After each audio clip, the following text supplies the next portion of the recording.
they went to claim against the insurance, and the insurance company said that no, we don't. She's not covered in the farm business. She's what's called a sleeping partner, non-productive. She was a farmer's wife. Wives were not seen as workers. You were not only invisible because you were a woman, but the structures in the organisation, the rules were in place to actually exclude you.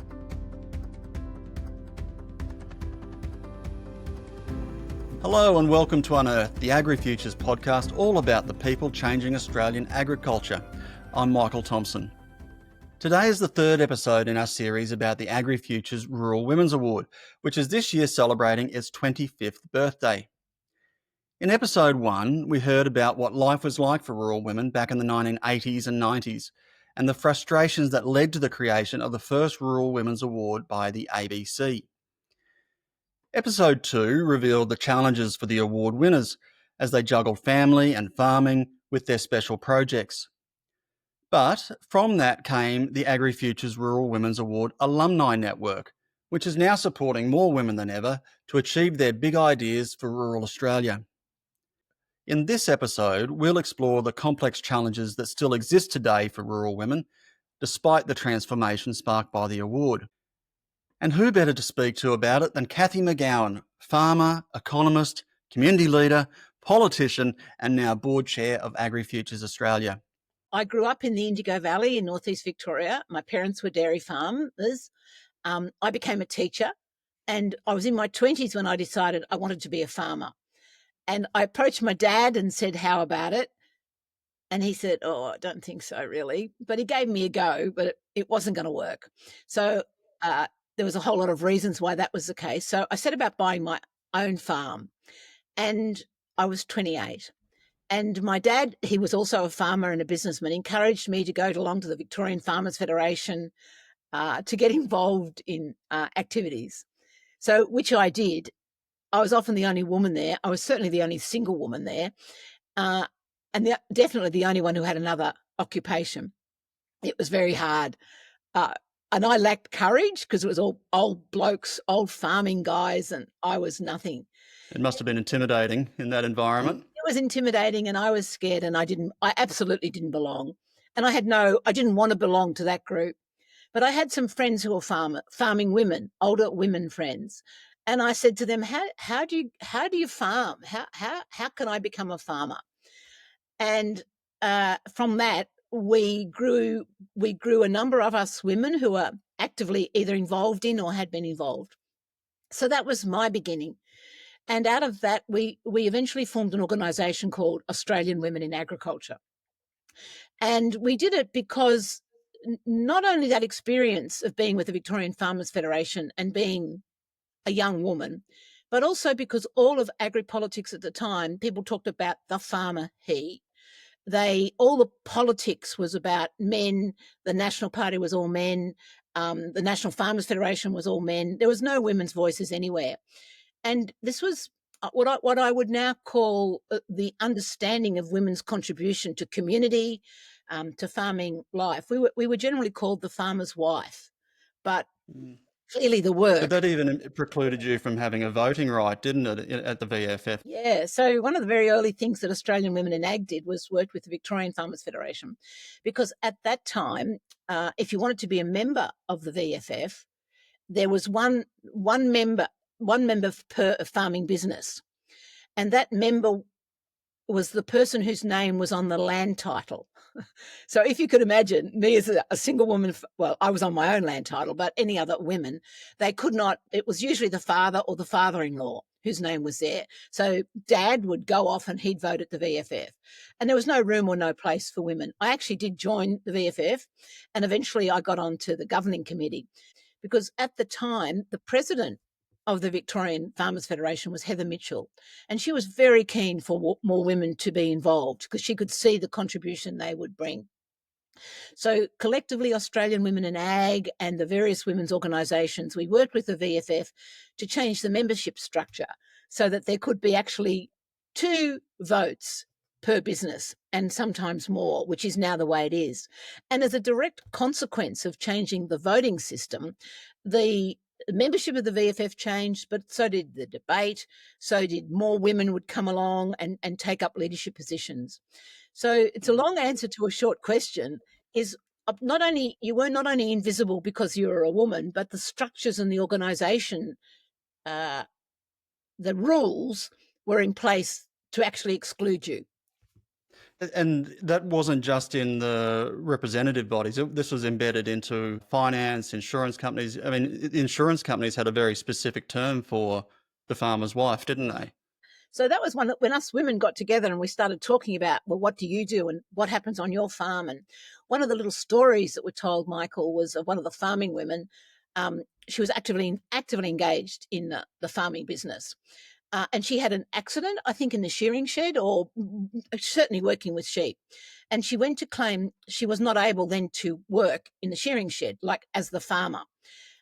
She also had a husband, but had an accident, wasn't able to work. So the farm business had to bring in other people to do the work that she was doing.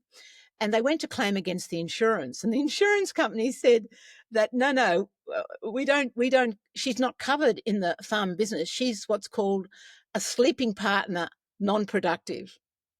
And when we I women... find, we laugh about that term now, but I mean, at the time, even now, it seems like an incredibly insulting diminution of a human being, doesn't it? Yeah, well, she was a farmer's wife. Wives were not seen as workers, and their contribution to agriculture was never counted, and that was part of the census at the time. That work that you did was just absolutely invisible, but it was incredibly important, and it was for free. So there was a huge amount of discontent among us women that we actually worked. We worked in agriculture. We made a huge contribution to the GDP, and we needed to be counted, and our voices needed to be heard. So that's an interesting point, Cathy, because this all sort of happened around the time of the second wave of feminism, which was a lot about the social, the recognition of economic reality for rural women. And instead of taking an approach of getting angry about the injustice or the unfairness of it, you actually took a different view from an economist's point of view, didn't you, about the opportunity? Well, it's an interesting thing, Michael, because most of us, we love the men we work with and we're there in partnership. So, getting cross with them was not going to solve any problems. It'd just make for disharmony. But also we understood that these were structural inequalities. They weren't personality based. We really did understand that. So the approach that we took, Australian Women in Ag took, was we went to the organisation at that time, which was called RIRDC, Rural Industries Research and Development Corporation. And that's the same organisation that I'm now chair of, AgriFutures. And in 1996, I think we asked RIRDC to do a major piece of research looking at the contribution of women to agriculture, which they You keep a quote from that report on your desk, don't you? I do. Would you like to read it out for us? So it's called so this is from the RIRDC report. It was called Missed Opportunities, 2 volumes, really detailed work. So this is volume 2, page 53. And it goes, adding together the value of farm women's on-farm work, their off-farm wage contribution, the value of household volunteer and community work. Women contribute 48% of total real farm income. And this contribution was worth almost $14 billion in 1995-96. $4 billion in on-farm work, $1 billion in off-farm work, and over $8 billion in household work. And also $0.5 billion in volunteer and community work. Now, those were such important data because then we meant we could go to Canberra, we could go to the Census Bureau, we could go to the farmer organisations and say, here's our work. We are vitally important. Our organisation, Australian Women in Ag, wants to have our contribution to policy. We want to work with you. Let's see how we can do it. And it was really the making not only of Australian Women in Ag, but huge policy change within the Department of Agriculture. It really reveals the complexity of rural women's lives as well, that data. But do you think policymakers now have a better appreciation of the complexity of that farming life for rural women? Oh no, I don't. I still think there's a huge amount of work to be done, and that'll lead us to why this award is so important. But I'm absolutely sure that when policy is initiated, that the diversity of opinions that are needed to make strong policy and effectively delivered are not understood. Um, we still talk about the farmer, like the National Farmers Federation. We actually don't talk about the complexity of the decision makers, even on farm and in corporate business. I think we've got a long way to go before we really understand. And it's not just women, obviously they're important, and not just men, clearly they're important, but it's all the young people coming in, and their voices are so rarely heard. So that's another award AgriFutures works on, which is the Horizon Scholars. But no, I am really convinced that there's a huge amount of what I call socio-demographic, socio-economic work to actually understand decision making in farming businesses, and then to tailor information, research, policy to actually reach the decision makers. And no, I don't think we've got a long way to go before I would say we do that well. So there's a lot of factors at play here. Opportunity cost for the economy. There's social fabric. There's gender dynamics at play. There's government versus the individual. There's a lot of factors at play here. So whereabouts in that fabric does an initiative like the Rural Women's Award fit in terms of visibility and recognition of what women are doing in rural Australia and changing that dynamic in those discussions with policymakers? So that's a lovely summary of what you've just put there about the complexity. So people like me, members of Australian Women in Ag, uh, organisations say, well, this is a spaghetti bowl. It's really confused. Where are you going to start? So the decision was made that if we could have women understand how important they are, that would be important. So beginning with raising the profile of women, so that they could speak on their own behalf, and we would encourage them to stop calling themselves, I'm only a farmer's wife. Well, actually, you're the managing director of a large agricultural business that'd be worth $5 million, and you contribute enormously to Australia's trade. So to actually change the way we described ourselves, so raising women's understanding of their own work was one way, but also have decision makers see how incredibly complex women's work was, and go, they're not just a farmer's wife, and they're not just a farmer. They are information brokers. They trade on the stock market. They're real estate managers. They HR people. They buy and sell, and they run families, and they run communities. They do all this together. So the award was one way that we thought could actually do a couple of things. It could help women see how good they were, but it would also enable policy and other people to go, look what she's doing. Isn't she amazing? Now, it's got a whole lot of downsides, because it's not actually, it does do that, but it also puts women on a bit of a pedestal, which is not what we want.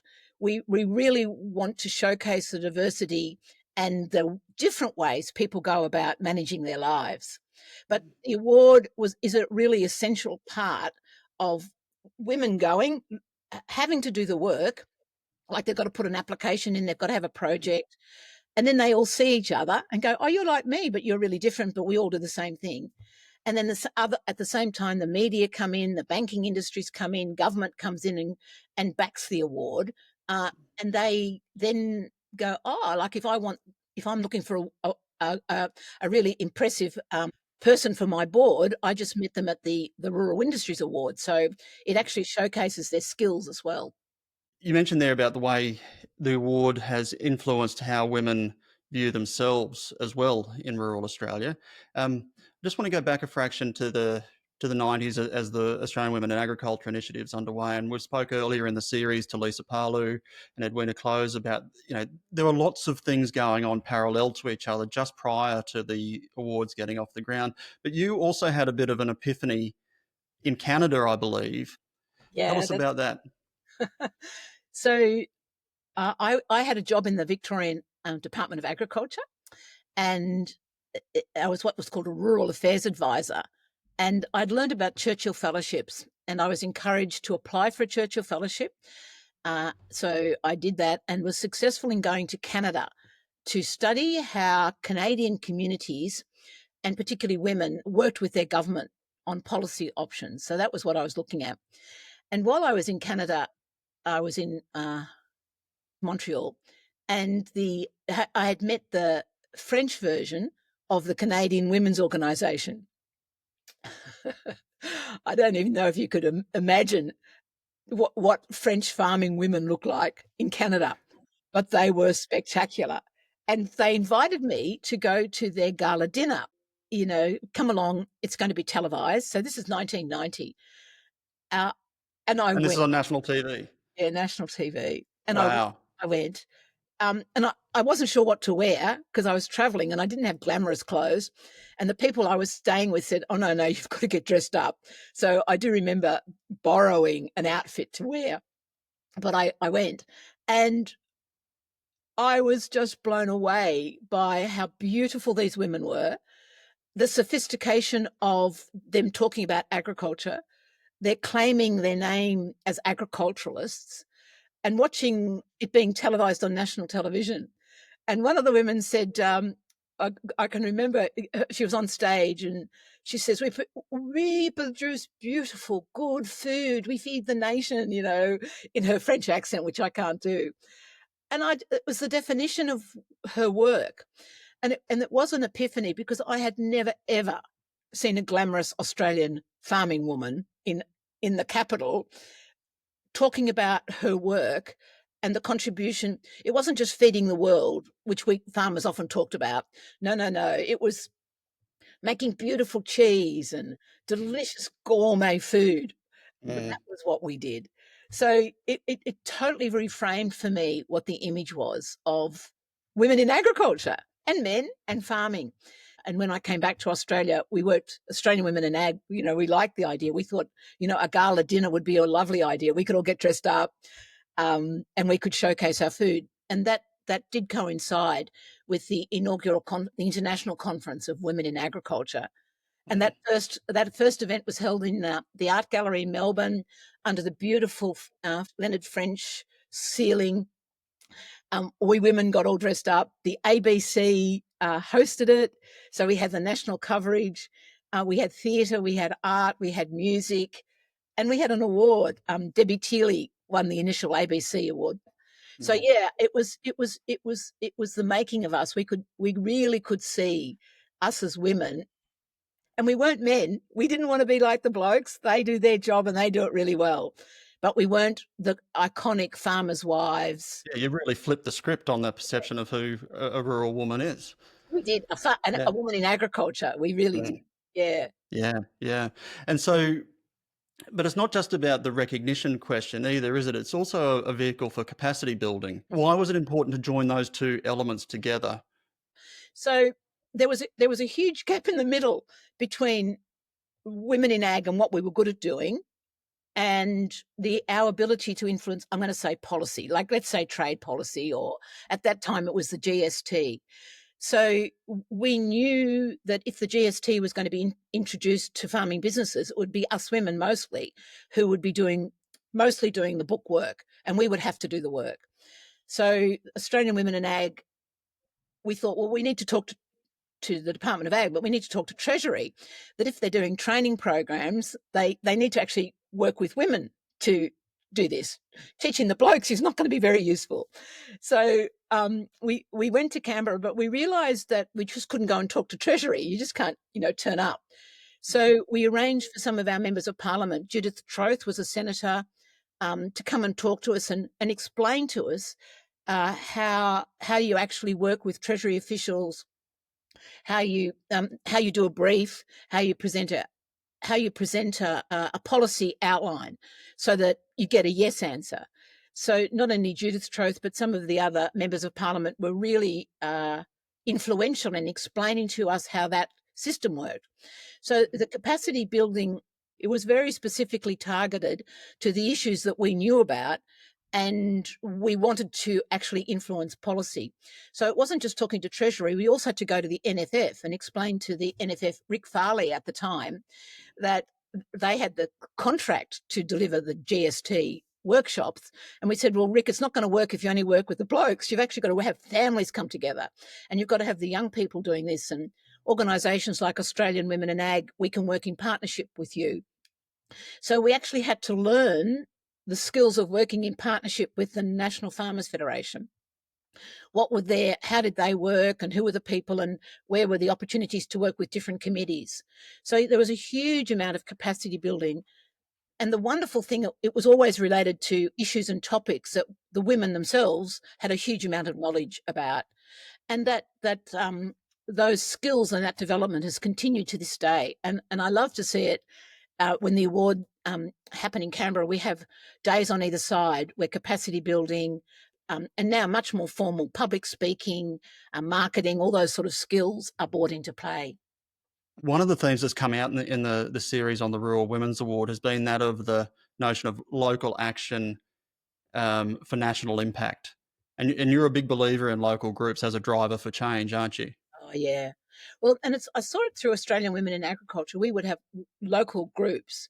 And so when we talk about this going to Canberra to influence policy, it would be local groups that says, though I remember one issue at the time was childcare on farms. And we were really keen to get government to support rural-based childcare. So it was our local Waganya group who came up with the model that was going to work for us. And we were able to go to Canberra and New South Wales and Victoria, actually. So we got the tripartite agreement to fund a pilot of farm-based childcare. And it was absolutely embedded in our local community, in our farming community, among our women in ag and our friends and family, and our local organisation. So it was locally specific, but the funding model that grew out of it then had application right across Australia. And that model worked for, I think 20, 22 years, until sadly the coalition in about 2018 got rid of it and got rid of this idea of locally based childcare. But the thing was that if you have it locally based and it works for a community, you can grow it up. The alternative is something that's one size fits all, designed for the whole of Australia. It's very, very hard to actually, as a local community person, to sort of work out, well, how is that going to work here? And you have to jump through a whole lot more hoops, and rarely does it work. Having locally based, space-specific, geography-specific, community-specific programs working under a national umbrella seems to me a much more effective way of making sure that your policy actually lands where you want it to, and you get the change on the ground that you want.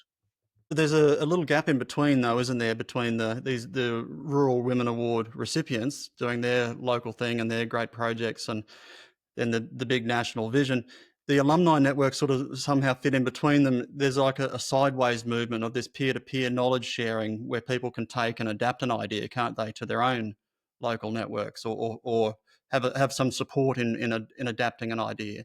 Currently, each state has an alumni group, and they've got their own organisational structure, and they basically run the award from a state-based a state-based arrangement, and then do activities that they need to do. And then running parallel to that, we've got another organisation which we still have, Australian Women in Agriculture. So it's still a very strong advocacy body running parallel, I think, with the alumni. And of course, there's lots of crossovers, but still helping to raise the profile, still helping a whole new generation of women find their voice. And then the alumni and Australian Women in Ag membership provide a very safe place for women to grow their skills and learn how this, Parliament works, learn how the organisational works, learn how Treasury works. So that learning process continues. It's that snowball effect, if you like, from that individual to now you've got a big broad mass of people coming together regularly. I guess it almost normalises a belief that success is now a normal thing to be a part of. You have a great phrase about turn up, speak up, stand up. I mean, is it a much easier message to sell now? Yes and no. Every day there's enormous problems that present themselves globally, nationally, rural and regionally, and they're not going to go away.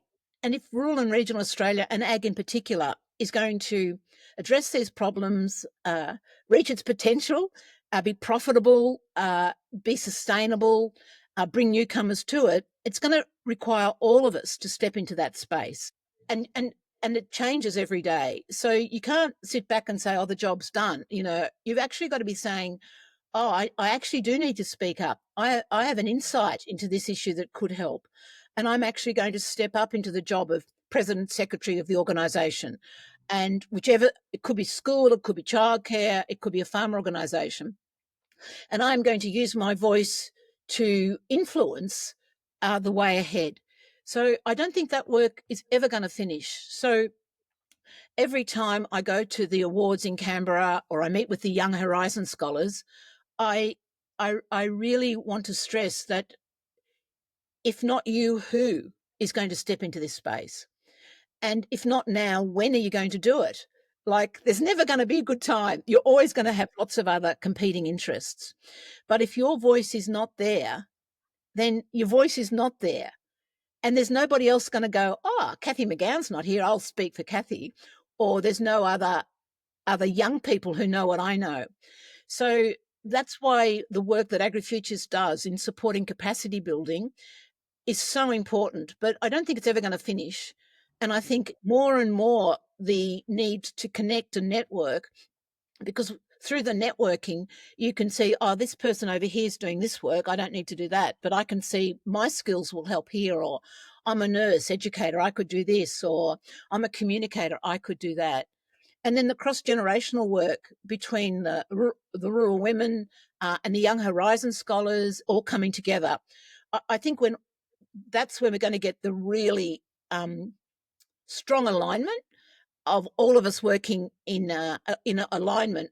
And I don't quite see that happening yet the way I'd like to, but it's part of my vision when all the alumni of AgriFutures projects can come together and we can all talk together about how our different skills and experience can actually align. And I think when that happens, rural and regional Australia, and agriculture in particular, will be in a much stronger place. Our voices will be heard, and then we'll grow in confidence to speak about what we know that will be of benefit to the whole country, and then, flow on, of course, to the world. Yeah, that collective vision is really central. And I could imagine that in the early days, you probably copped flack that this was, tokenistic recognition for women. But it was never really about that, was it? It was about a need of a sector within the community. And if that capacity was built, the community as a whole would be better. It's separating that narrow view into a much larger picture, isn't it? Mm. So I just really want to support what you've just said. Like, none of us women in ag wanted it for us. We just didn't want to be seen as sleeping partner, non-productive. We could see how stupid it was. And we could see that if women were, our work in agriculture, on farms, in the ABC, whatever we were doing, it brought another perspective to the complexity of the work, and the result would be better because we were there. And we wanted to make more money on our farms. We wanted our farms to be more sustainable. We wanted our relationships with our city cousins to be better. We could see all the work that needed to be done. And every time we got airbrushed out of the picture, we go, oh no, we can help here. If we put childcare in place, then I can go to meetings. If you put childcare in place, I can turn up at the VFF or the New South Wales Farm, and I can become president if I've got some childcare in place. So we could see the organisation on structural impediments, and we really wanted to get rid of them so that we could do our bit, and we could shine and have agriculture shine. So last question, Cathy. Lots has changed since the inception of the Rural Women's Award. You said there's lots of challenges remaining. You must have a tinge of, yes, a lot of satisfaction, but also can you name one or two things that you'd really like to get fixed in the next few years? Well, it's so funny, Michael, because what goes around comes around. We lost the farm-based childcare. I really want to get childcare fixed, and not because it's a women's issue, but it's a productivity issue. And all our cousins and friends in the city get access to childcare, like as a part of the national discussion, and we don't. we get what's called centre-based. That means you've got to take your kids into a town if you're lucky enough. And we've got childcare deserts all around our area. And it's a classic example of one size fits all. And we haven't got an appreciation of how important those support services are to agriculture. So I reckon if we really could crack childcare, we'd crack a whole lot of other institutional barriers. So that's high on my list. And another one I really want to talk about is the workforce of agriculture. Like I'm a farmer, I have a degree in ag, I'm a chair of an ag board. I am absolutely passionate and committed to more and more people taking leadership roles, and particularly women, if I could, in leadership roles in agriculture, because I think we've got so much to contribute. So what's the educational pathway? What's education in the broader sense? To get more and more women into decision making at a national level, at a state level, at an organisational level, on ASX companies, that these women like me, but also younger women who've got so much better education than I've got, can absolutely get into these decision-making positions and have their voices heard, and the result is much, much better for the whole of agriculture. Cathy McGowan, thank you very much for your time on the podcast today, and thank you very much for all of your efforts in changing Australian agriculture over the course of your life. Thank you, Michael. I'm just so pleased and proud to be part of it. That was Cathy McGowan, Chair of AgriFutures Australia, rounding out our special 3-part series tracking the history of the Rural Women's Award as part of this year's 25th birthday celebrations. A special thank you to Cathy and to all of the amazing women who are featured in this series. They can all genuinely lay claim to being people who have changed Australian agriculture for the better. It's been my pleasure unearthing their stories. Right, where to next? In our next episode, we're going behind the scenes to unearth the elite athletes of the farm animal world. Physical specimens with finely tuned diets, living in their specially built athletes' villages, and supported by a team of specialist scientists monitoring their performance right down to the last microbiota. That's right, it's the super chicken! No doubt that's probably the first time you've heard poultry described like that, and if you want to know why, tune in to the next episode of Unearthed, AgriFutures podcast, all about the people changing Australian agriculture.